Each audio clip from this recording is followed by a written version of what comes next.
আসসালামু আলাইকুম, তোমাদের সকলকে স্বাগতম জানাচ্ছি। আজকে আমরা কিন্তু ব্যবস্থাপনার প্রথম পত্র শেষ করে ফেলেছি, দ্বিতীয় পত্রে আছি। এখন দ্বিতীয় পত্রের দ্বিতীয় খুব গুরুত্বপূর্ণ একটা অধ্যায় হচ্ছে ব্যবস্থাপনা নীতি। ব্যবসায় সংগঠন ও ব্যবস্থাপনার দ্বিতীয় পত্রের দ্বিতীয় অধ্যায় হচ্ছে কি ব্যবস্থাপনা নীতি। এই অধ্যায়ে কিন্তু হেনরি ফিওলের বিভিন্ন নীতিমালা, তারপরে এছাড়াও অন্যান্য অনেকগুলো নীতিমালা সম্পর্কে কিন্তু আলোচনা করা হয়েছে। অধ্যায়ের শুরুতে কিন্তু নীতি কি এই জিনিসটা কিন্তু বলা হয়েছে। নীতি কি দীর্ঘমেয়াদে আমরা এটা আমাদের জন্য পথনির্দেশ হিসেবে কাজ করে, শুধু কি আমাদের জন্য না, ব্যবসার জন্যও কিন্তু এটি পথনির্দেশ হিসেবে কাজ করে। তো চলো আজকের ক্লাস আমরা শুরু করি। তো আমরা দেখছি যে ব্যবস্থাপনার নীতি কি, ব্যবস্থাপনার নীতি। এখন এই যে ব্যবস্থাপনার নীতি, আমি দুইটা শব্দ উল্লেখ করেছি, তোমরা তো জানো। একটি হচ্ছে কি দীর্ঘমেয়াদ, আর একটি কি পথনির্দেশ। তো আমরা এটা দেখি, শুরু করি। নীতি বলতে কোনো কাজের নির্দিষ্ট নিয়ম, কোনো কাজের নির্দিষ্ট নিয়ম আছে, একটা বিধিবদ্ধ নিয়ম আছে, বা সাধারণ পথনির্দেশ আমি দীর্ঘমেয়াদ এবং পথনির্দেশ শব্দটি কিন্তু বলেছি। তো এখানে বলছে নীতি বলতে কোনো কাজের নির্দিষ্ট নিয়ম বা সাধারণ পথনির্দেশনাকে বোঝায়। নীতি দীর্ঘমেয়াদে ব্যবহারের জন্য প্রণয়ন করা হয়। আমরা কিন্তু ব্যবসায় সংগঠন ও ব্যবস্থাপনা প্রথম পত্রে কিন্তু দেখেছি আসলে প্রথম পত্র এবং দ্বিতীয় পত্র সব উভয় জায়গায় কিন্তু নীতির বিষয়ে বলা আছে। দ্বিতীয় পত্রেও কিন্তু পরিকল্পনার মধ্যে কিন্তু আমরা নীতির বিষয়টি পড়বো সামনে। তো এই যে নীতি কিন্তু দীর্ঘমেয়াদে ব্যবহারের জন্য প্রণয়ন করা হয়। তো স্থায়ী পরিকল্পনার মধ্যে অবশ্য নীতি অন্তর্ভুক্ত, সেটি পরের বিষয় আমরা সামনে আলোচনা করব। তো তোমরা আপাতত জেনে রাখো, নীতি দীর্ঘমেয়াদে ব্যবহারের জন্য প্রণয়ন করা হয়। নীতি বা আদর্শের উপর ভিত্তি করে ব্যবস্থাপনার কাজ সম্পন্ন হয়। নীতি বা আদর্শের উপর ভিত্তি করে ব্যবস্থাপনা তার কাজ সম্পন্ন করে। এখন বিষয় হচ্ছে যে আমি ব্যবস্থাপক হিসাবে আমি নীতিগুলো ফলো করলাম। এখন নীতি বা আদর্শ আসলে কিভাবে আসতেছে? এই যে নীতি কোনো কাজের নির্দিষ্ট নিয়ম, এই যে কোনো নির্দিষ্ট নিয়ম এখান থেকে কিন্তু আসতেছে। তো এখন আমরা দেখলাম যে কিভাবে কাজ সম্পন্ন করে। এই যে নীতিগুলো ফলো করার মাধ্যমে কিন্তু ব্যবস্থাপনা তার কাজগুলো সম্পন্ন করে। কি কি কাজ আছে এগুলা কিন্তু আমরা প্রথম অধ্যায়ে পড়ে এসেছি।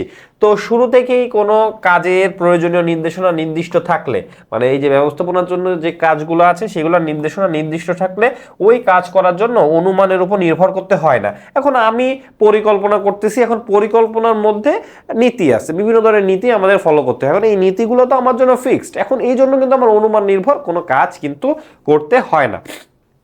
ব্যবস্থাপনার নীতি ও কলাকৌশল প্রয়োগের মাধ্যমে যে কোনো প্রতিষ্ঠানে যাবতীয় কাজ সুষ্ঠু ও সুশৃঙ্খলভাবে সম্পন্ন করা যায়। যে কোনো কাজ সুষ্ঠু এবং সুশৃঙ্খলভাবে কিন্তু সম্পাদন করা যায়। তাই অনেকে নীতিকে ব্যবস্থাপনা কাজের পথ নির্দেশক বলে। এখন প্রশ্ন আসতে পারে ব্যবস্থাপনা কাজের পথ নির্দেশক কি? ক নাম্বার প্রশ্নে আসতে পারে, এমসিকিউতে 1 মার্কের প্রশ্নে আসতে পারে। এখন এই যে তাহলে পথ নির্দেশক হচ্ছে কি, এই যে আমরা তাহলে অ্যান্সার পেলাম কি নীতি, অ্যান্সার হচ্ছে নীতি। তো এখন নীতি বা পলিসি যেটাকে আছে আমরা তাহলে দেখলাম। এখন আসো আমরা কিছু পয়েন্ট দেখি যে নীতির কিছু আমরা বৈশিষ্ট্য হিসাবে দেখতে পারি, তো যেইগুলা দিয়ে আসলে নীতিকে বোঝায়। তো যদি আমরা দেখি যে নীতির কিছু বৈশিষ্ট্য নিচে উল্লেখ করা হলো। এখন কি কি বৈশিষ্ট্য আছে? নীতি হলো মৌলিক ও প্রতিষ্ঠিত সত্য বা বিবৃতি। নীতিগুলা মৌলিক, ইউনিক, তোমরা যেটাই বলো সেটা কিন্তু হতে হবে। এই নীতি তার একক জায়গায় কিন্তু প্রতিষ্ঠিত থাকতে হবে। এটি কাজের জন্য নিয়ম বা দিক নির্দেশনা স্বরূপ। আমরা এই যে পথ নির্দেশ দেখছি না, তো এখানেও সেম, যে এটা আসলে পথ নির্দেশ বা দিক নির্দেশনা স্বরূপ। এটি প্রয়োগের ফলাফল আগে থেকেই পরীক্ষিত। এটি প্রয়োগ যে আমরা করব এটি কিন্তু আগে থেকে পরীক্ষা নিরীক্ষা করেই তো এস্টাবলিশড। কারণ কি আমরা এস্টাবলিশড কেন বললাম? এই যে প্রতিষ্ঠিত সত্য, এই জন্য আমরা এস্টাবলিশড বা বলছি কি পরীক্ষিত, প্রতিষ্ঠিত হয়েছেই তো পরীক্ষণের মাধ্যমে। তারপরে দেখলাম এটি নির্ধারিত এবং এতে সুস্পষ্ট ব্যাখ্যা রয়েছে। নীতি কিন্তু আমরা আগে দেখলাম পরীক্ষিত এবং এটি কিন্তু নির্ধারিত, এবং এই যে নির্ধারিত প্রতিষ্ঠিত আমরা যদি একটু দেখি স্পেসিফিক ভাবে, নির্ধারিত প্রতিষ্ঠিত, এস্টাবলিশ যেটিকে আমরা বলছি প্রতিষ্ঠিত। তারপরে কি দিক নির্দেশনা আছে, দিক নির্দেশনা স্বরূপ পরীক্ষিত। আমরা যদি 4 নম্বরে দেখি পরীক্ষিত। তো এই যে বিষয়গুলো সবগুলো কিন্তু একটার সাথে আর একটা কানেক্টেড বা ইন্টার রিলেটেড আমরা যেটা বলছি। এখন লাস্টে আমরা দেখব কি ব্যবস্থাপনার নীতিসমূহ কিন্তু সার্বজনীন বা কি বলছে সর্বজনীন। আচ্ছা, সার্বজনীন না সর্বজনীন, মানে এটি কিন্তু এই নীতিগুলো কিন্তু ব্যবস্থাপনার সকল ক্ষেত্রেই কিন্তু এইগুলো প্রয়োগযোগ্য। তো আমরা আসলে নীতির ধারণা কি আমরা এগুলো দেখলাম। এখন আমরা চলো একটু আগে যাই। এখন কি বলছে ব্যবস্থাপনার ক্ষেত্রে নীতি বা আদর্শ অনুসরণের প্রয়োজনীয়তা। আমি একজন ব্যবস্থাপক, তুমি একজন ব্যবস্থাপক বা ম্যানেজার, তোমার প্রতিষ্ঠানে তুমি এই নীতিকে কিভাবে অনুসরণ বা করবা, বা এই অনুসরণ তুমি কেন করবা, সেই জিনিসটা এখানে বলা হয়েছে। সুষ্ঠুভাবে কাজ সম্পাদন কেন, কারণ কি, যে এটি প্রতিষ্ঠিত, দিক নির্দেশনা পরীক্ষিত, তো অবশ্যই তো এটির জন্য সুষ্ঠুভাবে কাজ সম্পন্ন হবে নীতি প্রয়োগের মাধ্যমে। খুবই এখানে নির্দিষ্টভাবে বলাই আছে সুষ্ঠুভাবে কাজ সম্পাদনের। আমি যদি একটা কারণ বলি, এই নীতি হচ্ছে কি পরীক্ষিত, নীতি হচ্ছে পরীক্ষিত, এই জন্য তো সুষ্ঠুভাবে কাজ সম্পাদন করা হয়। তারপরে কি দিক নির্দেশনা প্রদান, নীতির মাধ্যমে কিন্তু দিক নির্দেশনা দেওয়া হয়। নীতিতে আসলে দিক নির্দেশনা দেওয়া হয় না, বিষয়টা এরকম না, নীতিতে দিক নির্দেশনা থাকে অটোমেটিক্যালি। তো এখানে সম্পদের কিন্তু সুষ্ঠু ব্যবহার নিশ্চিত করা হয়, যেহেতু এটি সর্বজনীন এবং সব ক্ষেত্রে প্রয়োগযোগ্য, এবং এখানে কিন্তু সম্পদের সুষ্ঠু ব্যবহার করা হয়। সুষ্ঠু কাজের পরিবেশ সৃষ্টি, মানে কাজের জন্য যে কর্ম পরিবেশ আমরা যেটাকে বলছি, নীতি প্রয়োগের ফলে কিন্তু সর্বাঙ্গীনভাবেই তো কাজ হয়, এজন্য কিন্তু পরিবেশটা থাকে। দুর্নীতি ও স্বজনপ্রীতি রোধ, আসলে নীতি, আমরা নীতি বলছি বা আদর্শ বলছি, এইগুলো তো আসলে পজিটিভ দিককে নির্দেশ করে। নীতিবান লোক বা নীতি যেখানে আছে সেখানে কি মানে অনৈতিক কিছু হইতে পারে? আমরা নীতিকে তো আসলে এই যে আমরা নৈতিক বলছি, বা এর বিপরীতটাকে বলছি হচ্ছে অনৈতিক। তো এই যে অনৈতিক কাজ কি হইতে পারে যেখানে নীতি বা নীতিবান লোক মানুষ আছে? হইতে পারে না। তারপরে কি দেখি অর্থ দক্ষতার উন্নয়ন, মানে এটি প্রয়োগের ফলে আর্থিক উন্নয়ন তো হবেই, কারণ সুষ্ঠুভাবে প্রতিষ্ঠান চলছে, এবং দক্ষতাও বৃদ্ধি পাবে ব্যবস্থাপকের। নিয়ম শৃঙ্খলা প্রতিষ্ঠা, নিয়ম শৃঙ্খলার সাথে নীতি তো জড়িত, তোমরা এটা খুব ভালোভাবেই তোমাদের বোঝার কথা। তো তোমরা বুঝো, তারপরে যদি আমি একটু বলি যে নিয়ম ও শৃঙ্খলা প্রতিষ্ঠা কেন হচ্ছে, কারণ নীতির সাথে আদর্শ জড়িত, মানে নীতির সাথে আদর্শ, নীতি আদর্শ একই বিষয়, তো এখানে পজিটিভ একটা বিষয় এখানে কিন্তু দিচ্ছে। তো আমরা দেখি, এখন আমরা আসলে ব্যবস্থাপনা নীতি সম্পর্কে জানার চেষ্টা করলাম, তোমাদের বইতে যেভাবে আছে, তো আমরা বোঝানোর চেষ্টা করলাম। এখন তারপর দেখবো যে আসলে ব্যবস্থাপনা তো অনেকগুলো নীতি আছে, তো এই নীতিগুলো আমরা একটু দেখব। এখানে হেনরি ফিওলের নীতি আছে, তারপরে FWT হলো, অনেক নীতি কিন্তু ব্যবস্থাপনায় আছে। তো আমরা কিন্তু 14টি নীতি দেখবো হেনরি ফিওলের, তো সেগুলো তো দেখবোই। এই নীতি বা আদর্শ সমূহ, চলো আমরা শুরু করি কিভাবে কি। প্রথমেই কি বলা আছে বলো তো, কার্য বিভাজন। কার্য বিভাজন মানে তোমাদেরকে বোঝানোর জন্য খুব ইজিলি আমি বোঝাই। তোমার একটা এই কাজের এক্সপার্টিজ আছে, আমার একটা কাজের এক্সপার্টিজ আছে, মানে আমি এই কাজে দক্ষ, তুমি একটা কাজে দক্ষ, তোমার বন্ধু রহিম একটা কাজে দক্ষ, তোমার বন্ধু নাহিদ একটা কাজে দক্ষ।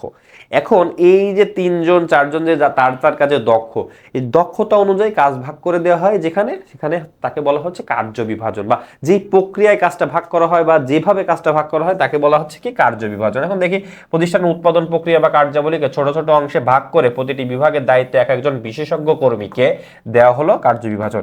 ওই যে বললাম না, দক্ষতা আছে, তো দক্ষতা বিশেষজ্ঞ একই কাছাকাছি বিষয়, তো এই জন্য বিশেষজ্ঞ কর্মী বা দক্ষ কর্মীকে এই যে কাজ ভাগ করে দিচ্ছে, একে বলা হচ্ছে কি কার্য বিভাজন। কর্তৃত্ব, এখন আমি তোমাকে একটা নির্দেশনা দিব, তুমি আমাকে কেন ফলো করবা?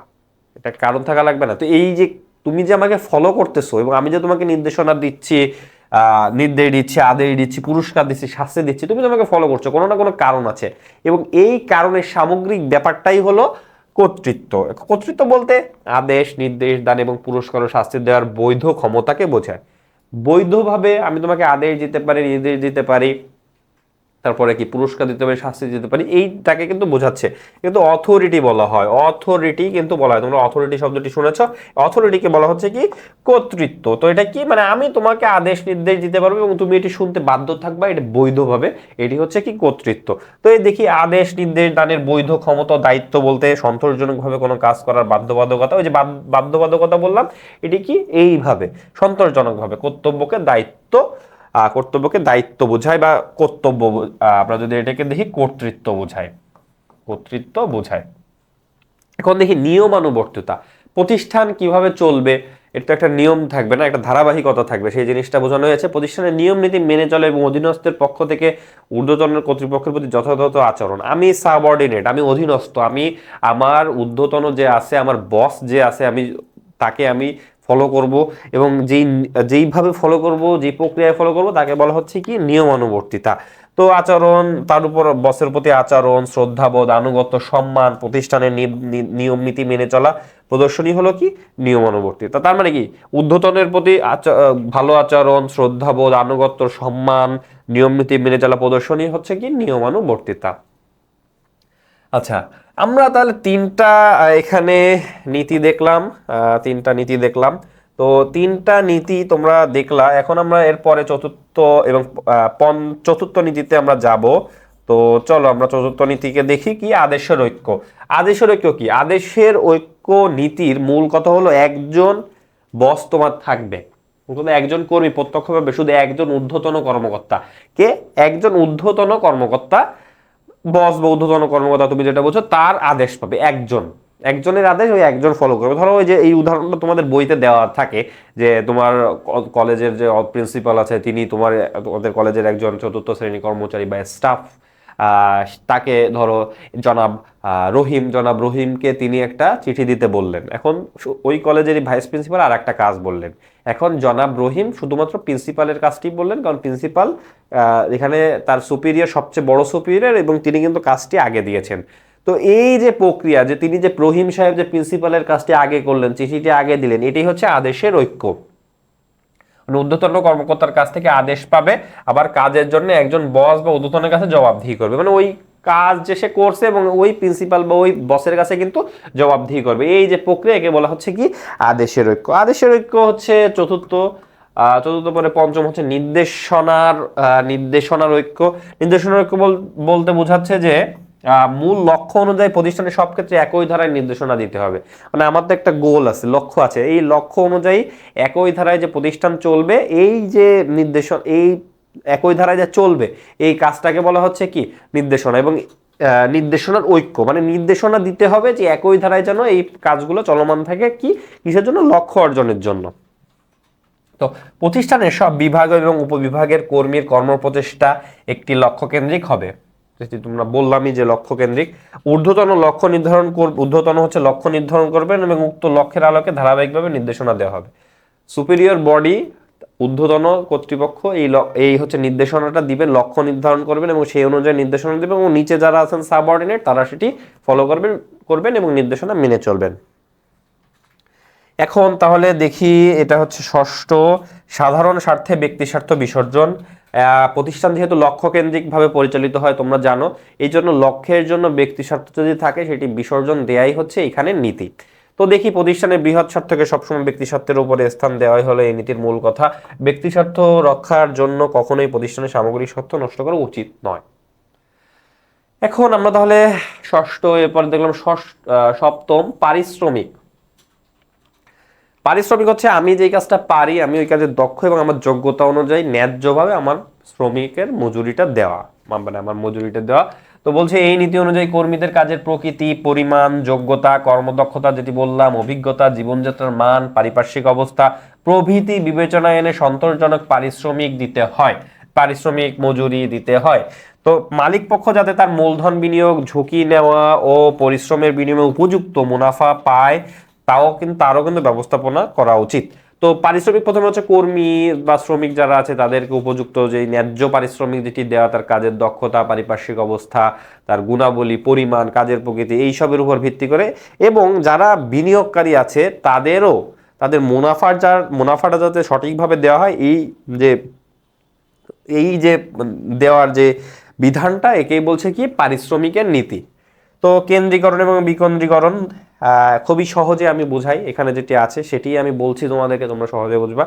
তোমার বস এই কেন্দ্রে যে কাজ করছে, মানে তোমার সবচেয়ে সুপিরিয়র বডির কাছে সকল ধরনের সিদ্ধান্ত নেওয়ার, যে তারা যদি সকল ধরনের সিদ্ধান্ত নেয় এবং তা তোমাদের উপর চাপিয়ে দেয়, সেটি হচ্ছে কি কেন্দ্রীকরণ। অর্থাৎ কোনো একটা জুট মিলে কর্মচারী আছে, ব্যবস্থাপক আছে মধ্যম পর্যায়ে, তবে এখানে উচ্চ পর্যায়ে যারা আছে সেই সব ব্যবস্থাপকরাই সর্বোচ্চ সিদ্ধান্ত নিয়ে থাকে। এখন তারা হচ্ছে নিচে শুধু অর্ডার দেন। এই যে কাজটা, এটা হচ্ছে কি কেন্দ্রীকরণ। আর ধরো সবাই মিলে, সব স্তরের যারা আছে সবাইকে মিলে যদি পরামর্শক্রমে সবাই যদি একসাথে কার্যক্রম পরিচালনা করে, মানে সিদ্ধান্ত নেয়, তা বাস্তবায়নে কাজ করে, তাহলে সেটি হচ্ছে কি বিকেন্দ্রীকরণ। এখন দেখি, কেন্দ্রীকরণ বলতে উচ্চ স্তরের ব্যবস্থাপনার হাতে সিদ্ধান্ত নেওয়ার ক্ষমতা ধরে রাখাকে বোঝায়, যেটি আমি দেখো এই চিত্রের মাধ্যমে আমি কিন্তু এখানে বুঝিয়েছি যে উচ্চ স্তরে যারা আছে তারা কিন্তু সিদ্ধান্ত নেওয়ার ক্ষমতা কুক্ষিগত করে রাখে। তো এটা বোঝাচ্ছে। আবার সিদ্ধান্ত নেওয়ার ক্ষমতা বিভিন্ন স্তরের অধীনস্থদের হাতে ছেড়ে দেওয়া হলো বিকেন্দ্রীকরণ, যেটি আমি এখানে বোঝালাম। প্রশ্ন যদি আসে তোমরা কিন্তু চিত্রের মাধ্যমে এটি দেখিয়ে দিলে তোমরা কিন্তু একটি ভালো মার্ক পাবে। তো তারপরে যদি দেখি জোড়াময় শিকল নীতি, এই জোড়াময় শিকল নীতিতে একটা বিষয় তোমরা মাথায় রাখবো অলওয়েজ, এখানে কিন্তু চেইন অফ কমান্ড শব্দটা আসে বারবার, অর্থাৎ কর্তৃত্ব প্রবাহ, অর্থাৎ মানে এই যে একটা লাইন আছে, এখানে তোমার বস, এখানে আছো তুমি, এখানে তোমার আন্ডারে শ্রমিকরা আছে। এখন এটি আস্তে আস্তে নামছে, নির্দেশনাগুলো ধারাবাহিক প্রক্রিয়া যেভাবে নামছে, একে বলা হচ্ছে কি জোড়াময় শিকল বা কর্তৃত্বের প্রবাহ যেটাকে বলছে। তো চলো দেখি, জোড়াময় শিকল নীতি অনুসারে কর্তৃত্ব শৃঙ্খল সংগঠনের সর্বোচ্চ স্তর থেকে পর্যায়ক্রমে সর্বনিম্ন স্তরে পৌঁছায়। আমি কিন্তু এই চিত্রের মাধ্যমে এটাই দেখালাম। চিত্রটা হয়তো একটু অন্যরকম হয়েছে, তবে তোমরা কিন্তু সুন্দরভাবে দিবে, আমি তোমাদের বোঝানোর জন্য এটি এঁকেছি। তো এখানে কোনো বিষয় নির্দেশনা, তথ্য প্রদান প্রভৃতি ব্যবস্থাপনা উচ্চ স্তর থেকে নিম্ন স্তরের দিকে পর্যায়ক্রমে ধাবিত হয়, পর্যায়ক্রমে ধাবিত হয়, যেটি আমি এখানে দেখালাম তোমাদেরকে এই প্রক্রিয়ার মাধ্যমে। তো এটি প্রকৃত অর্থে একটি শিকলের রূপ ধারণ করে। আচ্ছা, শিকলের রূপ ধারণ করে অর্থাৎ কিভাবে, এটি তো আমরা সরাসরি দেখালাম, শিকলের রূপ ধরো যেভাবে ধারণ করে আর কি। তো এইভাবে হচ্ছে শিকলের রূপ ধারণ করে। তো এটি কিন্তু এই যে আস্তে আস্তে নিচে নামতে থাকে, শিকলের রূপে কিন্তু নিচে নামতে থাকে। তো এইভাবে এই যে শিকলের রূপে নিচে নামছে না, তো এই জিনিসটাকে বলছে কি জোড়াময় শিকল নীতি। তো এটি প্রকৃত অর্থে শিকলের রূপ ধারণ করে দেখলাম। এভাবে প্রতিটি বিভাগ, উপবিভাগ, ব্যক্তি কর্তৃত্বের শিকল কারো না কারোর সাথে সম্পর্কযুক্ত, কারো না কারোর সাথে সম্পর্কযুক্ত, এবং নামছে তো অবশ্যই। এবং দেখো সবগুলা কিন্তু একটার সাথে একটা কানেক্টেড, সম্পর্কিত, আমরা এটা দেখলাম। এখন তাহলে আমরা জোড়াময় শিকল দেখলাম, তারপরে আমরা যদি একটু লিখে দিই যে chain of command, chain of command এই শব্দটার সাথে তোমরা পরিচিত হওয়ার কথা, চেইন অফ কমান্ডের সাথে। এরপরে দেখবো যে শৃঙ্খলা। শৃঙ্খলা বলতে লেখা আছে যেটা বলছি, তার আগে আমার কথা হচ্ছে, এটি হচ্ছে তোমরা বোঝানোর স্বার্থে, যে যোগ্য ব্যক্তিকে যোগ্য স্থানে দেওয়া, দক্ষ ব্যক্তিকে তার যোগ্য স্থানে দেওয়া, এই জিনিসটা এখানে বোঝানো হচ্ছে। চলো দেখি, শৃঙ্খলা নীতি বলতে যোগ্য ব্যক্তিকে যোগ্য কাজে নিয়োগ, যেটি আমি এখনই বললাম, উপযুক্ত বস্তুকে উপযুক্ত স্থানে স্থাপন করাকে বোঝায়। ঠিক শৃঙ্খলা বলতে যোগ্য ব্যক্তিকে, যেমন এখন ধরো যোগ্য বস্তু, বস্তু কেমন, তোমার প্রতিষ্ঠানে একটি যন্ত্রপাতি দরকার, বা তোমার পিতার প্রতিষ্ঠানে একটি যন্ত্রপাতি এমন জায়গায় স্থাপন করা দরকার, ওইখান থেকে আসলে উৎপাদনের মাত্রা বেশি হবে, শ্রমিকদের ব্যবহার করা সহজ হবে, ওইটাও কিন্তু শৃঙ্খলার অন্তর্ভুক্ত। তো যে ব্যক্তি যে কাজ করার যোগ্য ও দক্ষ, যেটি বললাম, তাকে সে কাজে নিয়োগ করা উচিত, এটি হচ্ছে শৃঙ্খলা নীতির অন্তর্ভুক্ত। তারপরে দেখি কি সাম্যতা। এই নীতির লক্ষ্য হলো সকল কর্মীর প্রতি সমান ও নিরপেক্ষ আচরণ, সকলের প্রতি সমান ও নিরপেক্ষ দায়িত্ব দেওয়া, মানে সকলের মধ্যে ইকুয়ালিটি বজায় রাখা, ন্যায্যতা বজায় রেখে সকলের যার যে প্রাপ্য, এই প্রাপ্য অনুযায়ী কাজ করে, এবং তাদের মধ্যে সমান এবং নিরপেক্ষ আচরণ করা। যেহেতু শ্রমিকদের মধ্যে আচরণের গত দিক দিয়ে অবশ্যই সমান এবং নিরপেক্ষ আচরণ করতে হবে, শুধু শ্রমিক না, ব্যবস্থাপকীয় যে কোনো ক্ষেত্রে এই ন্যায্যতা বা আমরা যদি সাম্যতা বলি, এটি জরুরি নীতিটি। তাহলে আমরা সপ্তম, তারপরে হচ্ছে আমরা অষ্টম নীতিতে গেলাম, এরপরে কি আমরা দশম নীতিতে, নবম নীতিতে গেলাম, দশম নীতিতে গেলাম, একাদশ নীতি আমরা দেখলাম। আচ্ছা, আমরা একটু অন্য মার্কিং করি আর কি, এখানে তোমাদের বুঝতে সুবিধা হবে। নবম, তারপরে কি দশম, তারপর হচ্ছে একাদশ, এরপরে কি দ্বাদশ, তারপরে কি ত্রয়োদশ। আচ্ছা, তো এখানে চলো আমরা এখন উদ্যোগ নিয়ে দেখি, আসলে উদ্যোগ নিয়ে কি বলতে চেয়েছে। কর্মীদের প্রাতিষ্ঠানিক উন্নয়ন ও পরিকল্পনা বাস্তবায়ন নিয়ে স্বাধীনভাবে চিন্তা চেতনা বিকাশের পরিবেশ তৈরি করে দেওয়া এই নীতির মূল কথা। মানে প্রাতিষ্ঠানিক উন্নয়ন এবং পরিকল্পনা বাস্তবায়নের বিষয়ে স্বাধীনভাবে চিন্তা চেতনার বিকাশের সুযোগ তৈরি করে দিতেই কিন্তু এই উদ্যোগ নীতিটি বলছে আমাদেরকে, যে উদ্যোগ নীতি। এবার দেখি কি একতাই বল, স্প্রিট দি কর্পস, যেটাকে আমরা বলছি ইংরেজিতে। একতাই বল হচ্ছে ফরাসি ভাষা অনুবাদ, মানে একতাই বলের ফরাসি ভাষা অনুবাদ হচ্ছে স্প্রিট দি কর্পস। ইংরেজিতেও আমরা এটা ফরাসি ভাষা দেখলাম, যেটা কি স্প্রিট দি কর্পস। তো এই নীতি অনুযায়ী ব্যবস্থাপনার অন্যতম কাজ হচ্ছে কর্মীদের মধ্যে দলগত চেতনা তৈরি করা, মানে একসাথে কাজ করা, একসাথে সামষ্টিকভাবে একসাথে একই উদ্দেশ্যে একই লক্ষ্যে তার কার্যক্রমগুলো পরিচালনা করা, একটা নির্দিষ্ট লক্ষ্যের জন্য, এটা হচ্ছে একতাই বল। তো আমরা শুরু থেকে দেখলাম যে আমরা আদর্শ বা নীতি সমূহ দেখলাম, কার্য বিভাজন দেখলাম, কর্তৃত্ব দেখলাম, নিয়মানুবর্তিতা দেখলাম, আদেশের ঐক্য দেখলাম, নির্দেশনার ঐক্য দেখলাম, সাধারণ স্বার্থে ব্যক্তি স্বার্থ বিসর্জন দেখলাম, তারপরে পারিশ্রমিক দেখলাম, পারিশ্রমিকের পরে কেন্দ্রীকরণ বিকেন্দ্রীকরণ দেখলাম, জোড়াময় শিকল, শৃঙ্খলা দেখলাম, সাম্যতা দেখলাম, উদ্যোগ দেখলাম, এবং একতাই বল কিন্তু আমরা দেখলাম। এখন আমরা আসলে চলে যাব ব্যবস্থাপনার অন্যান্য নীতির মধ্যে। তো ব্যবস্থাপনার অন্যান্য নীতির মধ্যে কিন্তু এই যে আমরা আগে দেখলাম যে আধুনিক ব্যবস্থাপনা জনক হেনরি ফিওয়েলের প্রদত্ত 14টি নীতিকে ব্যবস্থাপনা মূলনীতি হিসাবে কিন্তু বলা হয়েছে। তো তবে এছাড়াও প্রখ্যাত গবেষক এবং ব্যবস্থাপনা বিশারদগণ মনে করেন প্রতিষ্ঠান পরিচালনার জন্য আরো কিছু নীতি প্রয়োজন, মানে এই নীতিগুলোর বাইরেও কিন্তু অনেক নীতি প্রয়োজন আছে, সেগুলো আমরা এখন এখানে দেখব। কি উদ্দেশ্য নীতি? উদ্দেশ্য নীতি হলো প্রতিষ্ঠানের বিভাগ এবং ব্যক্তিকে লক্ষ্য স্পষ্ট থাকা। আমরা লক্ষ্য নিয়ে যখন এই যে সাধারণ স্বার্থে ব্যক্তিস্বার্থ বিসর্জনের মধ্যেও কিন্তু লক্ষ্য, তারপরে স্পিড দি কর্পস বা একতাই বলের মধ্যেও লক্ষ্য জড়িত আছে, তারপরে নিয়মানুবর্তিতা কর্তৃত্ব সবকিছুর সাথে কিন্তু লক্ষ্য এখানে আমরা জড়িত পাই। তো এই নির্দিষ্ট লক্ষ্যের জন্য কিন্তু যাবতীয় কাজ করা হচ্ছে উদ্দেশ্য নীতিকে বোঝাচ্ছে।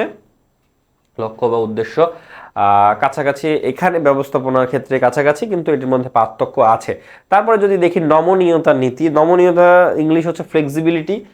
প্রতিষ্ঠানে বিভিন্ন সময় বিভিন্ন ধরনের সিদ্ধান্ত নিতে হয়, বিভিন্ন ঘাত প্রতিঘাত আসে, এই ঘাত প্রতিঘাতগুলো মোকাবেলা করার জন্য কিন্তু নমনীয়তার নীতি এসেছে। তো চলো দেখি, ব্যবস্থাপনার পারিপার্শ্বিক অবস্থার পরিবর্তন দ্বারা প্রতিনিয়ত প্রত্যক্ষ বা পরোক্ষভাবে প্রভাবিত হয়। প্রত্যক্ষ এবং পরোক্ষভাবে প্রভাবিত হয় কিভাবে? পারিপার্শ্বিক পরিবর্তন দ্বারা। ফলে প্রাতিষ্ঠানিক উদ্দেশ্য অর্জনের জন্য পরিবর্তিত পরিস্থিতির সাথে তাল মেলাতে ব্যবস্থাপনার নীতি ও পরিকল্পনা নমনীয়তার অনুসরণ করতে হয়। এই যে পরিবর্তিত পরিস্থিতির সাথে তাল মিলাতে, পরিবর্তিত পরিস্থিতির সাথে তাল মিলাতে কিন্তু খাপ খাইয়ে নিতে হয়, খাপ খাইয়ে নেওয়ার জন্যই কিন্তু এই কি নমনীয়তার নীতি। এখন ব্যবস্থাপনায় এমনভাবে নীতি পদ্ধতি প্রয়োগ করতে হবে যেন তা প্রয়োজনের সমন্বয় সংশোধন এবং পরিবর্তন করা যায়, যেন তা সমন্বয় সংশোধন এবং পরিবর্তন করা যায়, এমনভাবে এটি করতে হবে। তো এরপরে আমরা দেখব যে ভারসাম্যের নীতি।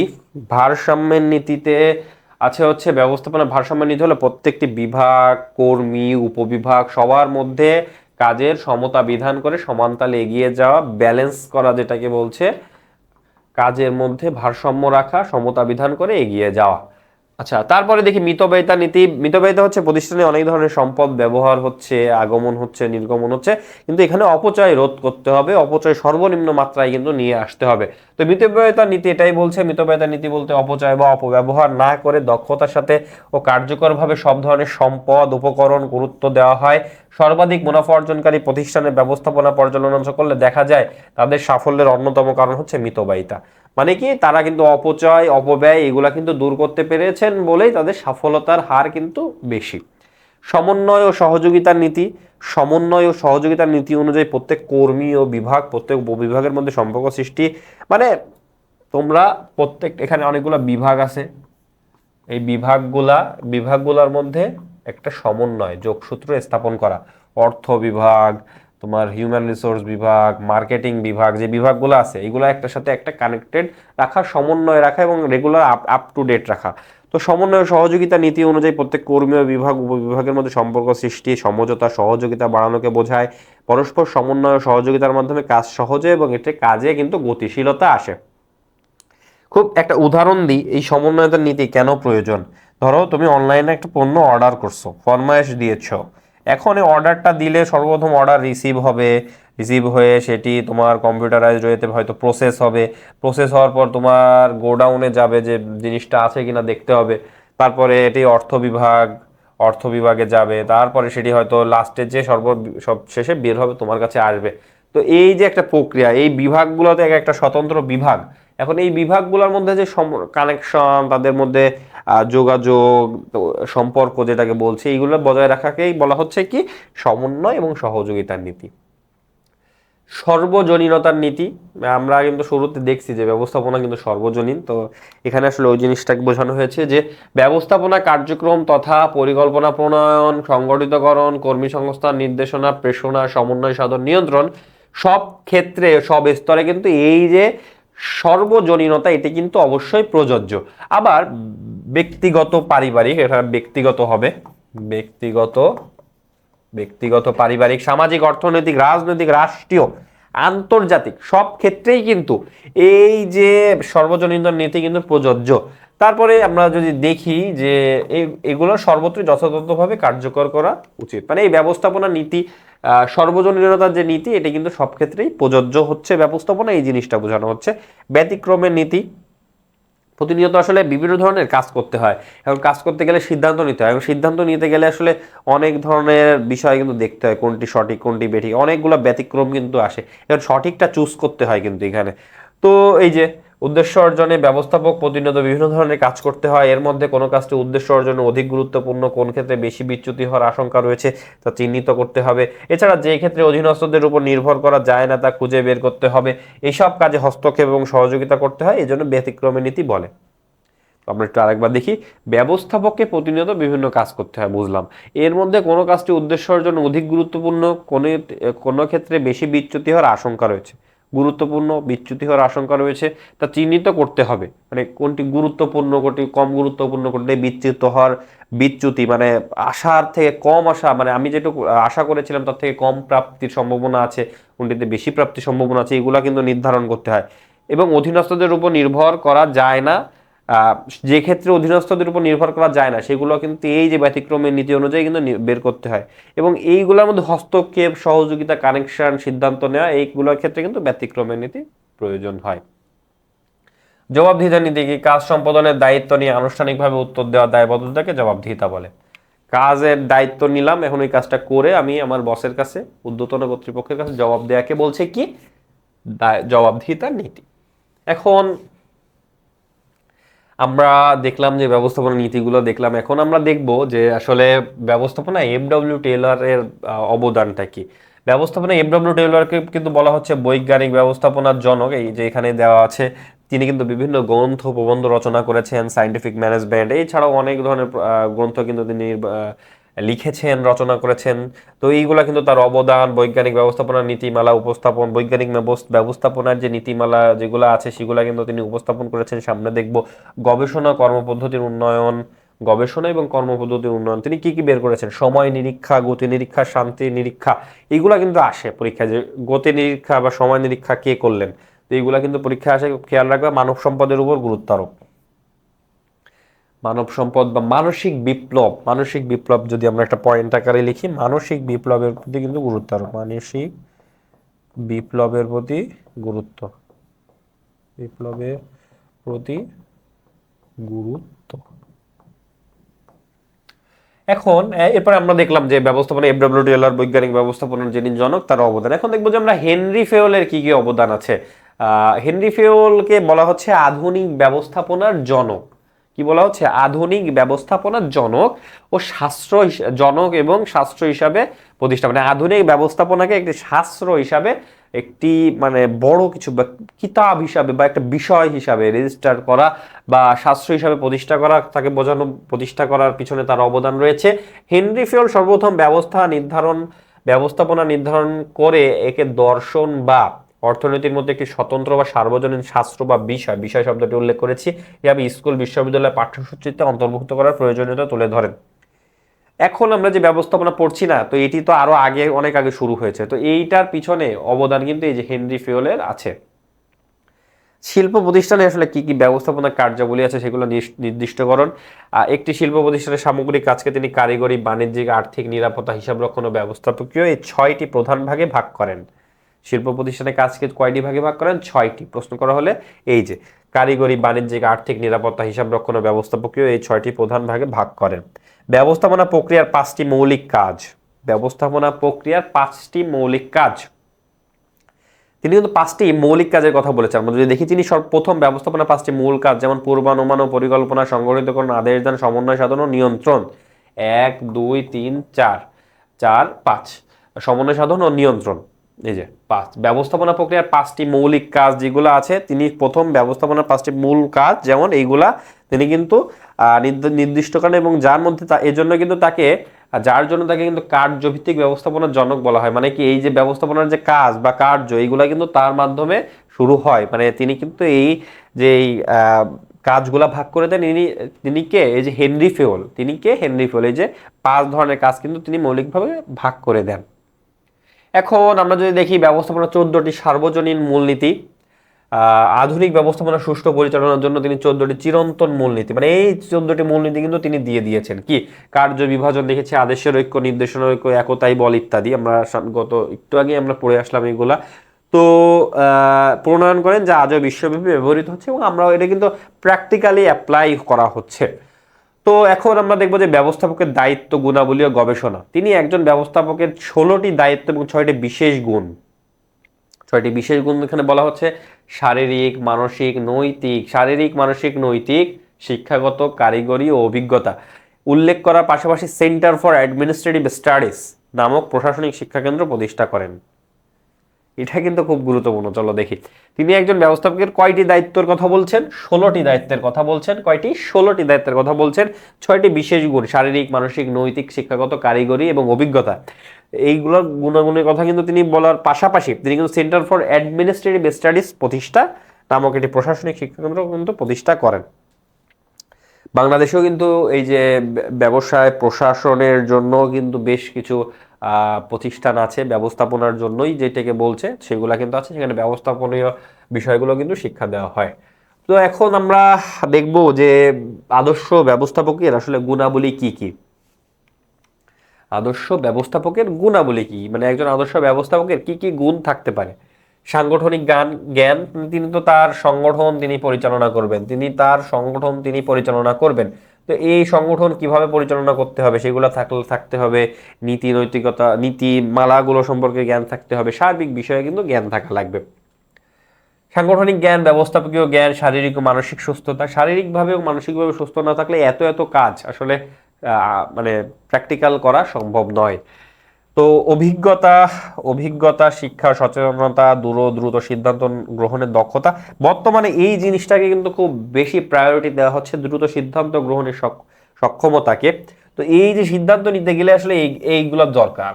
এই সিদ্ধান্ত যদি আমি নিতে যাই, আমার এই বৈশিষ্ট্যগুলো কিন্তু দরকার। আমি যদি একটু দেখি, দ্রুত যদি আমি সিদ্ধান্ত নিতে যাই তাহলে হচ্ছে আমার এই বৈশিষ্ট্যগুলো দরকার। কোন বৈশিষ্ট্যগুলো? এই যে সাংগঠনিক জ্ঞান, ব্যবস্থাপকীয় জ্ঞান, তো এইগুলা কিন্তু প্রয়োজন। যদি আমি একটু দেখি, তোমাদেরকে দেখাই, তো এই যে সাংগঠনিক জ্ঞান, ব্যবস্থাপকীয় জ্ঞান, শারীরিক ও মানসিক সুস্থতা, এইগুলা দরকার। কেন? এইটার জন্য দূরদর্শিতা থাকতে হবে, ফিউচারে কি হবে, কোনটি ভালো কোনটি মন্দ কিভাবে হতে পারে এটা ধারণা রাখা।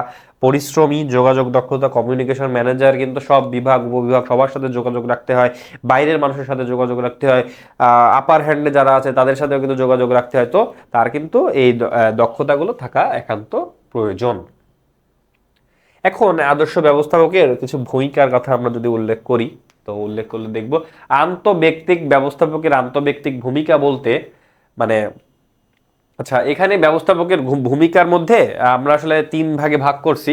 একটি হচ্ছে আন্তঃব্যক্তিক,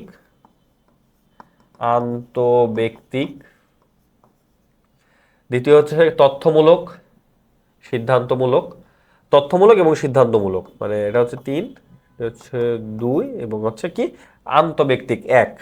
আন্তঃব্যক্তিক ব্যবস্থাপকের ভূমিকা বলতে সহকর্মী, অধীনস্থ প্রতিষ্ঠানের বাইরে বিভিন্ন পক্ষ, সমাজ, প্রতিযোগী, সরকারের সাথে সম্পর্ক সৃষ্টি, যোগাযোগ রক্ষা করাকে বোঝাচ্ছে। মানে প্রতিষ্ঠানের বাইরের অংশ কি, সমাজ, প্রতিযোগী, সরকার, সবার সাথে কিভাবে যোগাযোগ রাখতে পারে সেই জিনিসটা এখানে বোঝানো হচ্ছে।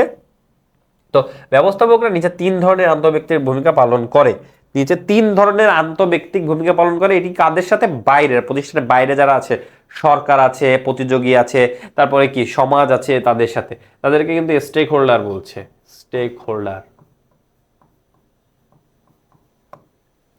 তো দেখি কি মুখ্য ব্যক্তির ভূমিকা, ফিগার হেড, যাকে ইংরেজিতে বলে ফিগার হেড, মানে কি প্রতিষ্ঠানের মুখ্য ব্যক্তি হিসাবে যে একটা পরিবারের প্রধান হিসাবে যে দায়িত্ব থাকে, ওরকম প্রতিষ্ঠানের প্রধান হিসাবেও তার কিন্তু অনেক দায়িত্ব থাকে। মুখ্য ব্যক্তির ভূমিকা মানে গাইড হিসাবে কিন্তু তিনি এখানে কাজ করেন বা একটা মাথা হিসাবে কাজ করেন, এই জন্য মুখ্য ব্যক্তির ভূমিকা কিন্তু তিনি পালন করেন।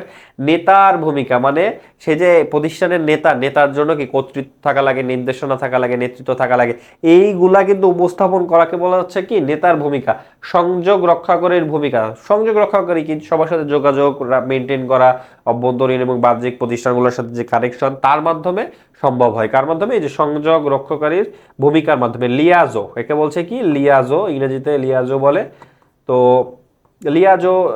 লিয়াজো তোমরা যদি মনে রাখতে পারো, একে লিয়াজো বলছে। লিয়াজো রক্ষাকারীর ভূমিকা হিসাবে এই আন্তঃব্যক্তিক ভূমিকা ব্যবস্থাপকের থাকা লাগবে, এটি কিন্তু গুণাবলীর মধ্যে অন্তর্ভুক্ত। এখন আমরা দেখব তথ্যমূলক আদর্শ ব্যবস্থাপকের ভূমিকার মধ্যে হচ্ছে তথ্যমূলক ভূমিকা। ব্যবস্থাপক সিদ্ধান্ত গ্রহণ ও প্রতিষ্ঠান পরিচালনার জন্য অনেক তথ্য সংগ্রহ করেন, আবার তা প্রতিষ্ঠানের প্রয়োজনে বিভিন্ন বিভাগ এবং ব্যক্তির কাছে পাঠিয়ে থাকেন। ব্যবস্থাপক 3 ধরনের তথ্যমূলক ভূমিকা পালন করেন: তথ্য সংগ্রহ করেন, সেটি বিতরণ করেন এবং মুখপাত্র হিসেবে কাজ করেন। এবং এর মধ্যে অনেক ধরনের প্রসেস কিন্তু আছে।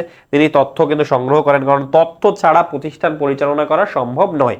তথ্য ছাড়া প্রতিষ্ঠান পরিচালনা করা সম্ভব নয়। তথ্য বিতরণও করেন, কারণ তথ্য বিতরণ করতে হয় প্রতিযোগীদের সাথে, সরকারের সাথে তথ্য বিতরণ করতে হয়, সমাজের সাথে তথ্য বিতরণ করতে হয়, স্টেক হোল্ডার যারা আছে তাদের সাথে তথ্য বিতরণ করতে হয়। তো বিতরণকারীর ভূমিকা, গ্রহণকারীর ভূমিকাও তিনি করেন, সংগ্রহ করেন প্রতিষ্ঠানের জন্য। এবং এই কাজগুলো তিনি যা করছেন এইগুলাকে বলছে কি মুখপাত্র, মানে প্রতিষ্ঠানের মানে একটা মানে আপনার রিলেশনশিপ মেনটেন করার জন্য বা পুরো প্রতিষ্ঠানকে একজন ব্যবস্থাপকের মাধ্যমে কিন্তু চিনবে মানুষ, এই কাজটা কিন্তু করা হয় কি মুখপাত্রের মাধ্যমে। এখন কি সিদ্ধান্তমূলক ব্যবস্থাপনা হলো সিদ্ধান্ত গ্রহণ প্রক্রিয়া, আমরা সবাই জানি। আলটিমেট ডিসিশন হচ্ছে সিদ্ধান্ত নিয়ে এবং তা বাস্তবায়ন করা। তথ্যমূলক ভূমিকা পালন করে সংগৃহীত তথ্য ব্যবহার করে ব্যবস্থাপক গুরুত্বপূর্ণ গুরুত্বপূর্ণ অনেক সিদ্ধান্ত নিয়ে থাকেন। এক্ষেত্রে 4 ধরনের সিদ্ধান্তমূলক ভূমিকা রয়েছে। 4 ধরনের মধ্যে আমরা যদি 3 ধরনের দেখছি, এটি হচ্ছে আমরা 3 ধরনের যেহেতু দেখব 3 ধরনের দেখি। তবে আমরা যদি একটু স্পেসিফিক বলি 4 ধরনের যেহেতু লেখা আছে আমরা দেখি।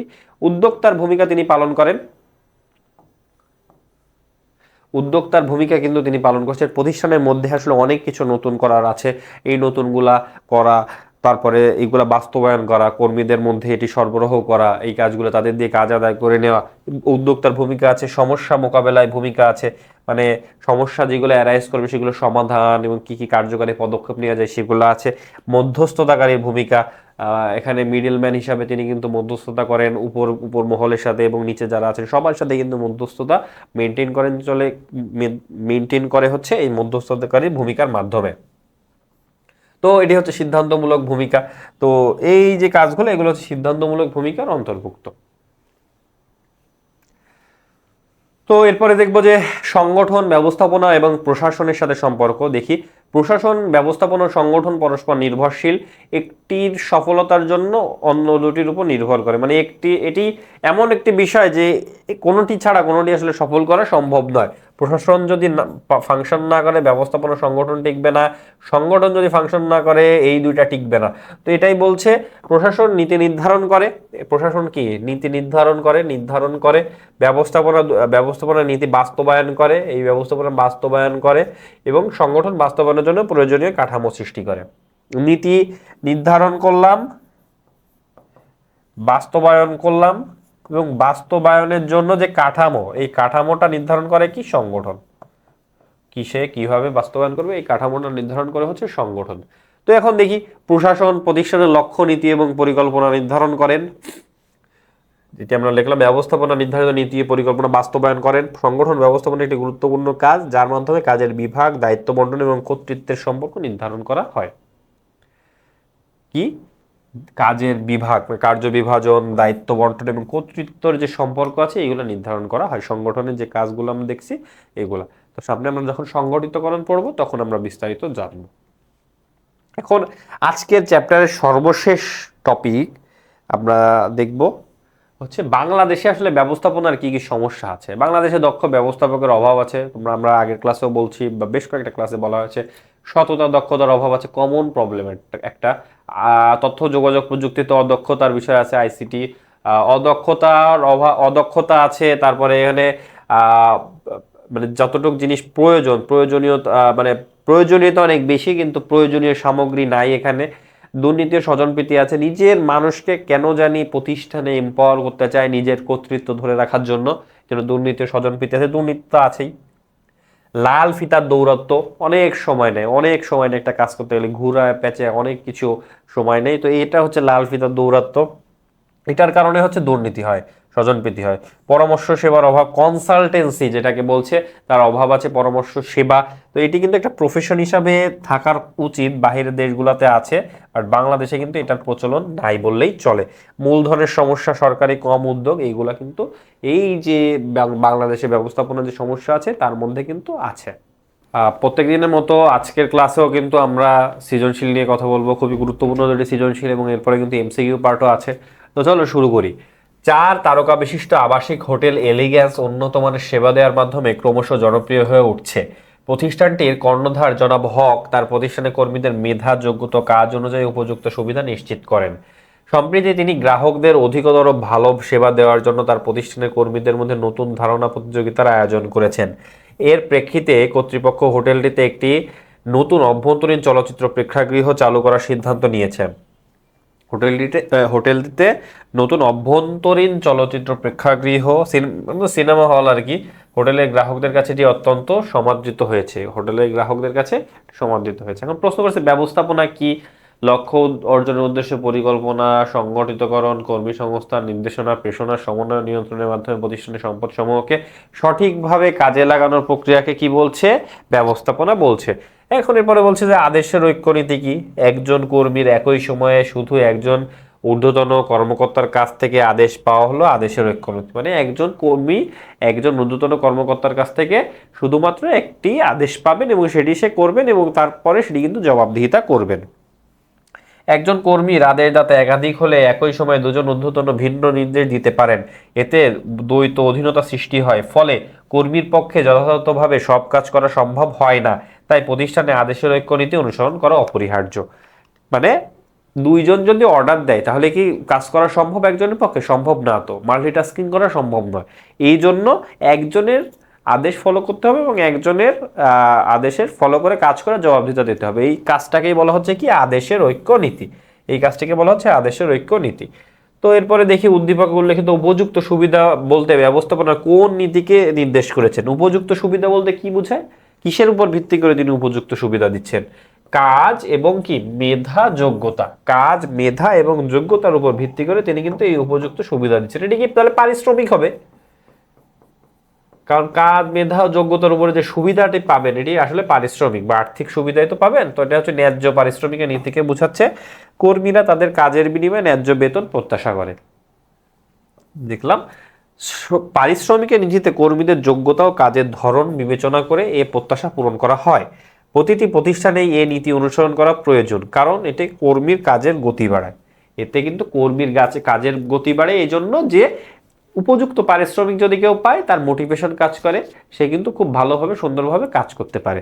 তো কাজ করতে পারে এবং আউটপুটও কিন্তু সুন্দর দিতে পারে। এই জন্য কিন্তু এখানে বলা হচ্ছে যে উপযুক্ত সুবিধা নীতিটি হচ্ছে কি, উপযুক্ত সুবিধাটি বলতে ব্যবস্থাপনা পারিশ্রমিকের নীতিটি বোঝাচ্ছে উদ্দীপক। এবং এখান উদ্দীপকের থেকে এখানে আমরা জ্ঞানে জানলাম এবং এখান থেকে আমরা পাঠ্য বই থেকে বুঝলাম। এখন এখানে উদ্দীপকের বিষয়টি বলা হয়েছে এবং এখানে বলা হচ্ছে যে কাজের প্রতি তাদের আগ্রহ বেড়ে যায়, প্রত্যাশা অনুযায়ী সুবিধা পেলে কর্মীরা লক্ষ্য অর্জনে সর্বাত্মক চেষ্টা করে।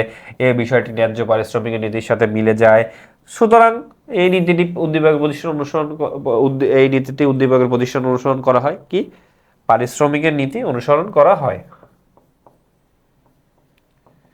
পারিশ্রমিকের নীতি কিন্তু অনুসরণ করা হয়।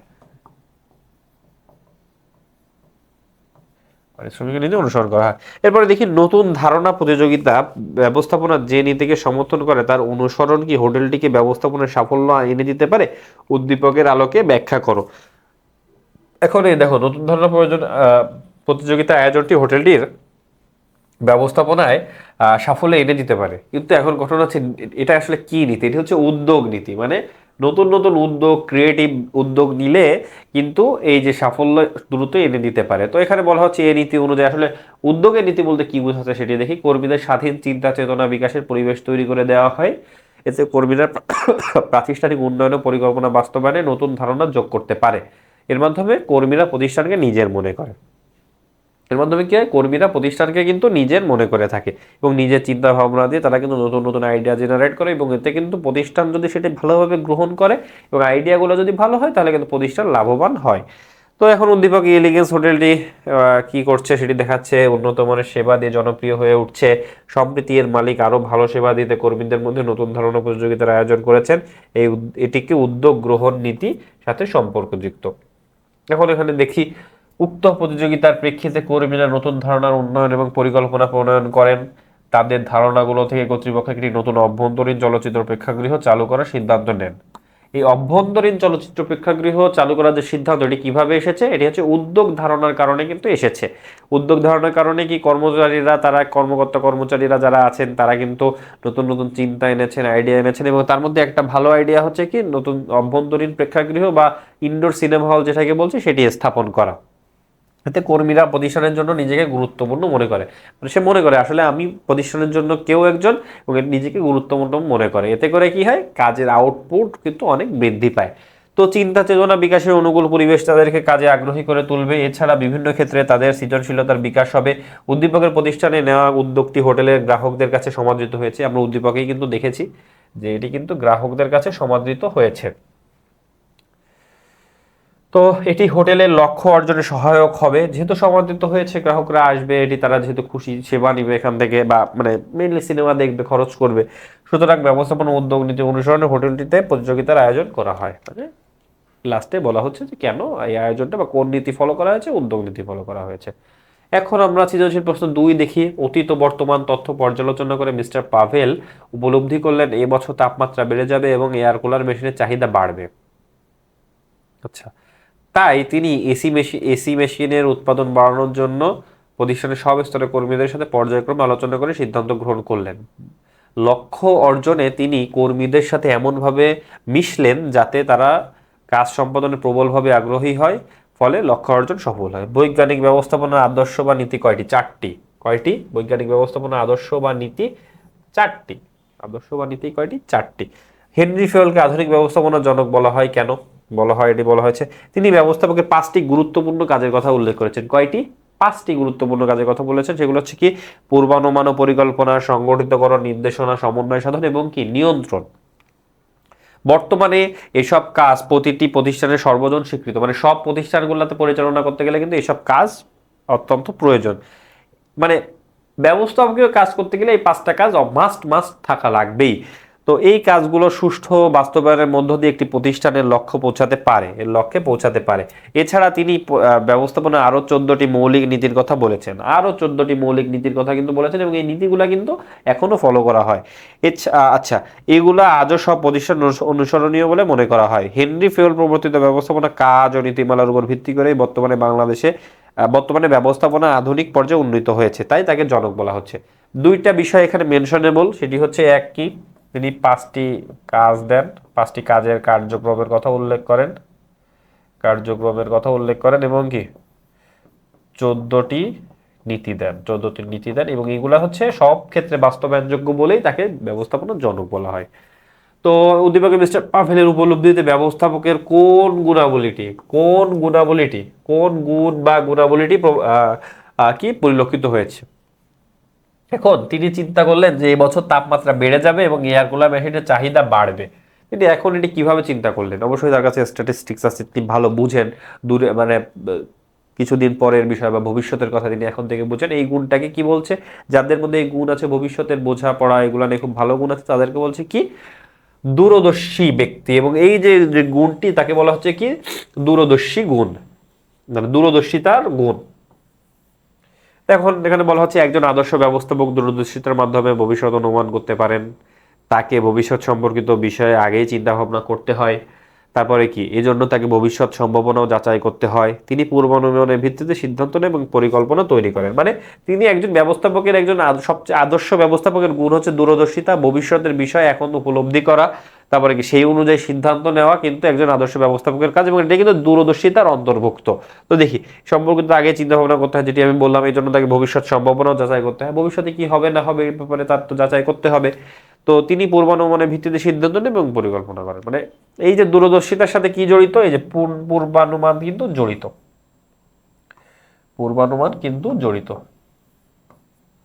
এইটাই পাওয়েলের উপলব্ধিতে এই গুণটি এটি এসেছে, দূরদর্শিতা। তো এখানে বলা হয়েছে উদ্দীপকে মিস্টার পাভেলের প্রতিষ্ঠান, তিনি কি কি করেছেন ভবিষ্যৎ নিয়ে আগে অনুমান করেছেন, এরপরে সম্ভাবনাগুলো উপযুক্ত সিদ্ধান্ত নিয়েছেন। এই কাজটি ব্যবস্থাপক দূরদর্শী গুণের মাধ্যমে করতে পারেন। এজন্য উপলব্ধি এই মিস্টার পাভেলের উপলব্ধি একজন আদর্শ ব্যবস্থাপকের সাথে মিলে যায়, এটাই বলা হচ্ছে এখানে। মানে কি সব মিলে একটাই কথা, যে ভবিষ্যতের বিষয়ে আগে থেকে পূর্বানুমান করতে পারে, বুঝতে পারে, যাচাই করতে পারে এবং সেই অনুযায়ী সিদ্ধান্ত নেওয়ার কাজই হচ্ছে কি দূরদর্শিতা। ঘ নম্বরে দেখি ব্যবস্থাপকের মানবীয় বা আন্তঃব্যক্তিক দক্ষতা লক্ষ্য পূরণের সহায়ক। তুমি মূল্যায়ন করো। এই যে এখন এটা মূল্যায়ন করো, আমি মনে করি অবশ্যই যে সহায়ক। কেন সহায়ক এখন দেখি। এটা বলা হয়েছে যে যৌক্তিক বলে মনে করা হয়েছে। এখন আসলে কেন যৌক্তিক এই ব্যাখ্যাটা দেওয়া হয়েছে, ব্যাখ্যা দেওয়া হচ্ছে আসলে কেন যৌক্তিক। দেখি একজন ব্যবস্থাপক তার কর্মীদের দিয়ে কাজ করানোর জন্য তাদের সাথে যোগাযোগ করেন। আন্তঃব্যক্তিক দক্ষতা মানে কি, প্রতিষ্ঠানের মানুষ প্রতিষ্ঠানের বাইরে, আমরা যেটা দেখলাম যে প্রতিষ্ঠানের বাইরে তো দেখি আমরা তাদেরকে কাজের প্রতি উৎসাহিত করেন, তাদের সুবিধা অসুবিধা মূল্যায়ন করেন, এমনভাবে উভয় পক্ষের মধ্যে মানবীয় সম্পর্ক গড়ে ওঠে। উদ্দীপকের মিস্টার পাভেল প্রতিষ্ঠানের উৎপাদন বাড়ানোর সিদ্ধান্ত নেন। সিদ্ধান্ত নেওয়ার আগে তিনি সব স্তরের কর্মীদের সাথে কিন্তু আলোচনা করেন, তাদের কোনো অসুবিধা আছে কিনা তা জানার চেষ্টা করেন, কারণ তাদের মাধ্যমে উৎপাদন কাজ পরিচালিত হবে। এতে কর্মীদের সাথে মিস্টার পাভেলের মানবীয় সম্পর্ক তৈরি হয়। এক্ষেত্রে মিস্টার পাভেলের আন্তঃব্যক্তিক দক্ষতা প্রকাশ পায়। আন্তঃব্যক্তিক দক্ষতা, এখন একটা তোমাদেরকে আমি একটু আগেই পড়ালাম আন্তঃব্যক্তিক দক্ষতা। আমরা যদি একটু আগে যাই,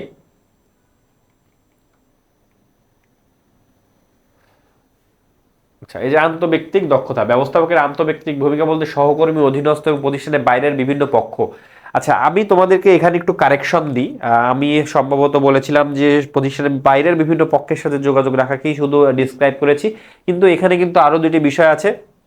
বিষয় হচ্ছে প্রতিষ্ঠানের সহকর্মী এবং অধীনস্থ যারা আছে তাদেরকে কিন্তু একসাথে যে কাজ করিয়ে নেওয়া, মানে তাদের সাথে যোগাযোগ রাখা, তাদের তাদের সাথে প্রতিষ্ঠানের বিষয়ে কাজ করা, যোগাযোগ রাখা, তাদেরকে দিয়ে কাজ করিয়ে নেওয়া, এই যাবতীয় বিষয় সহকর্মী, অধীনস্থ এবং প্রতিষ্ঠানের বাইরের বিভিন্ন মানুষ সবাইকে নিয়ে কিন্তু এই আন্তঃব্যক্তিক দক্ষতাটা এখানে ফুটিয়ে তোলা হয়েছে। তো ওই উদ্দীপকেও কিন্তু সেম এই বিষয়টি বলা হয়েছে যে আন্তঃব্যক্তিক দক্ষতার কারণে এটি জরুরি।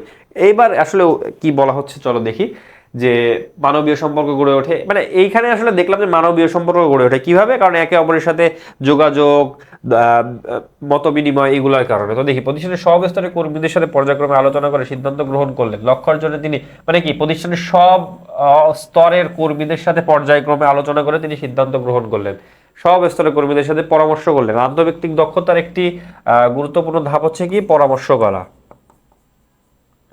পরামর্শ করা, আমি একটু আমার ওখানে একটু কারেকশন আছে, যেটি আমি বললাম যে ওটা হচ্ছে সবার সাথে, প্রতিষ্ঠানের ভিতরে বাহিরে যারা আছে সবার সাথেই কিন্তু কাজ করা হচ্ছে কি, যোগাযোগ রক্ষা করা, তাদের সাথে তাদেরকে দিয়ে কাজ আদায় করে নিয়ে নেওয়া, এই যে মানবীয় যে গুণাবলী এগুলো কিন্তু এর অন্তর্ভুক্ত। তো এখন দেখি কর্মীদের সাথে মিস্টার পাভেল কি করছেন, এমনভাবে মিশলেন যাতে তারা কাজ করতে উৎসাহিত হয়, ধারণা তৈরি হয়, ফলে তারা ঊর্ধ্বতনের প্রতি অনুগত হয়। এই দক্ষতার মাধ্যমে মিস্টার পাভেল কর্মীদের দিয়ে কাজ সহজে বেশি করে নিতে পেরেছেন, ফলে উক্ত প্রতিষ্ঠান ভালোভাবে লক্ষ্য অর্জন করেছে। মানে তাদের সাথে যেহেতু কাজ করছেন এর জন্য লক্ষ্য অর্জনের কাজটা সহজ হয়েছে, তাদেরকে দিয়ে কাজ করে নিতে পেরেছেন, তাদের সুখ দুঃখের কথা তিনি বুঝতে পেরেছেন, তাদের দক্ষতা অদক্ষতার কথা তিনি বুঝতে পেরেছেন, কিসের মাধ্যমে, আন্তঃব্যক্তিক দক্ষতার কারণে। তো সুতরাং ব্যবস্থাপকের মানবীয় দক্ষতা বলতে প্রতিষ্ঠানের লক্ষ্য অর্জনে গুরুত্বপূর্ণ ভূমিকা পালন করে। সুতরাং ব্যবস্থাপকের মানবীয় দক্ষতা, মানবীয় বা আন্তঃব্যক্তিক যেটাকে বলছে আন্তঃব্যক্তিক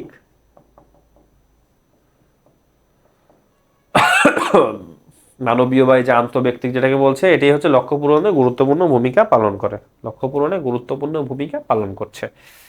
এখন দেখি কোনটি, এখন আমরা আসলে এমসিকিউতে চলে যাব, যে এমসিকিউতে আসলে কি বলছে। আজকে আমরা 20টি এমসিকিউ নিয়ে আলোচনা করবো প্রতিদিনের নাই ব্যবস্থাপনা নীতিতে। তো চলো আমরা শুরু করি। কোনটি সিদ্ধান্ত গ্রহণের নির্দেশিকার কাজ করে? কোনটি? নীতি। নীতি সিদ্ধান্ত গ্রহণের নির্দেশিকার কাজ কিন্তু করে সরাসরি।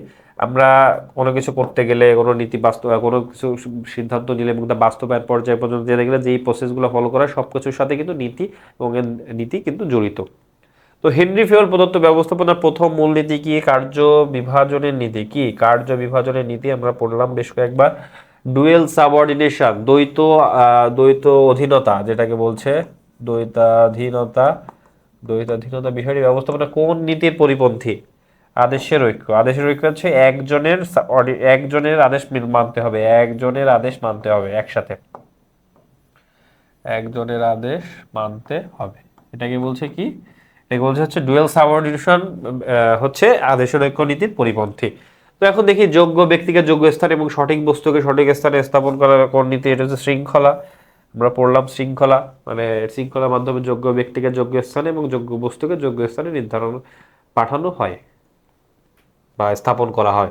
আদেশের ঐক্য বলতে নিজের কোনটিকে বোঝায়? বিভিন্ন ঊর্ধ্বতনের আদেশ পালন, একক ঊর্ধ্বতনের আদেশ প্রাপ্তি, দ্বৈত আদেশ গ্রহণ, সবার মাধ্যমে আদেশ পালন। এই যে একজনের আদেশ প্রাপ্তি যেটাকে বলছে একক ঊর্ধ্বতনের আদেশ প্রাপ্তি। সৎ কর্মীর প্রতি সুবিচার করা হেনরি ফেওলের কোন নীতির অন্তর্ভুক্ত? একতাই বল, সাম্য, নিয়মানুবর্তিতা, শৃঙ্খলা। এখন দেখো একতাই বল তো আমরা একতাই বল হিসাবে দেখলাম যে একসাথে চলা, একসাথে কাজ করা, তো এটি তো হচ্ছে না। নিয়মানুবর্তিতা না, কেন? নিয়মানুবর্তিতা নিয়ম মেনে চলা, এগুলাকে বোঝাচ্ছে। এখন প্রশ্ন করেছে সব কর্মীর প্রতি সুবিচার করা, সব কর্মীর প্রতি সুবিচার করা, সমানভাবে দেখা, এটি কি সাম্যের অন্তর্ভুক্ত? কি সাম্যের অন্তর্ভুক্ত? তো কোন বিষয়ের সাথে জোড়াময় শিকল নীতি জড়িত? কোনটি? কর্তৃত্ব প্রবাহ। কোনটি? কর্তৃত্ব প্রবাহ। ব্যবস্থাপনার কোন নীতি অনুসারে সিদ্ধান্ত নিতে কর্মীর ভূমিকা কমানো হয়? কোন নীতি? কেন্দ্রীকরণের ফলে। কেন্দ্রীকরণের ফলে কিন্তু শুধুমাত্র যারা সুপিরিয়র লেভেলে আছেন, প্রথম স্তরে আছেন, বা যারা সিদ্ধান্ত নেন, শুধুমাত্র তারা ছাড়া আর কারোর সাথে তারা কিন্তু যোগাযোগ করেন না। এক্ষেত্রে কিন্তু আন্তঃব্যক্তিক যে সম্পর্ক আছে এটি কিন্তু কমে যায়। ব্যবস্থাপনার কোন নীতি অনুসারে সিদ্ধান্ত নেওয়ার কর্মীর ভূমিকা বাড়ে? বিকেন্দ্রীকরণ। সিদ্ধান্ত নেওয়ার ক্ষেত্রে বিকেন্দ্রীকরণের ভূমিকা বাড়ে। চেইন অফ কমান্ড ব্যবস্থাপনার কোন নীতির মর্মকথা? চেইন অফ কমান্ড হচ্ছে জোড়াময় শিকল। জোড়াময় শিকল মানে আদেশ আসতে থাকবে, ঊর্ধ্বতনের কাছ থেকে আদেশ আসতে থাকবে। এটি কিসের মাধ্যমে? চেইনের মাধ্যমে, একটার সাথে একটা কানেক্টেড থাকবে। তারপরে দেখি আদেশ দেওয়ার ক্ষেত্রে ধারাবাহিকতা রক্ষা করা ব্যবস্থাপনার কোন মূলনীতির সমর্থক? আদেশ দেওয়ার ক্ষেত্রে ধারাবাহিকতা রক্ষা করা, এই যে জোড়াময় শিকল, যেটি এই মাত্র দেখাইলাম তোমাদেরকে।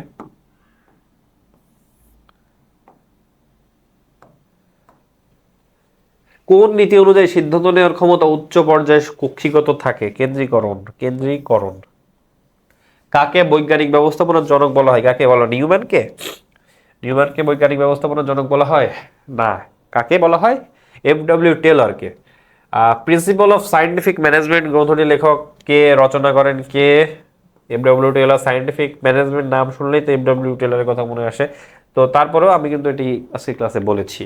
বৈজ্ঞানিক ব্যবস্থাপনার মূল নীতি কয়টি? আমরা দেখলাম সৃজনশীলে 4টি। বৈজ্ঞানিক ব্যবস্থাপনা মানবীয় দিক কোনটি? মানব সম্পর্কিত দিক। তো এটি হচ্ছে কি? শ্রমিক নিয়োগ মানব সম্পদ বিষয়ক দিক এবং মানবীয় দিক হিসাবে এটি পরিচিত। তো হেনরি ফেওল কোথায় জন্মগ্রহণ করেন? হেনরি ফেওল জন্মগ্রহণ করেন হচ্ছে তুরস্কে। হেনরি ফেওল কিন্তু তুরস্কে জন্মগ্রহণ করেন। তো তারপর দেখি হেনরি ফেওল ব্যবস্থাপনার কয়টি নীতির কথা বলেছেন? 14টি নীতির কথা কিন্তু বলেছেন হেনরি ফেওল।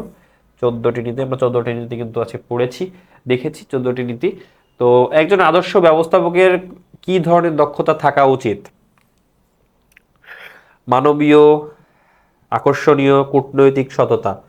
দক্ষতার মধ্যে কিন্তু এই যে মানবীয় দক্ষতা থাকলে এই যে পরবর্তী যে দক্ষতাগুলো আছে এগুলো কিন্তু অর্জন করা সম্ভব। এই জন্য শুরুতে মানবীয় দক্ষতা কিন্তু থাকা উচিত।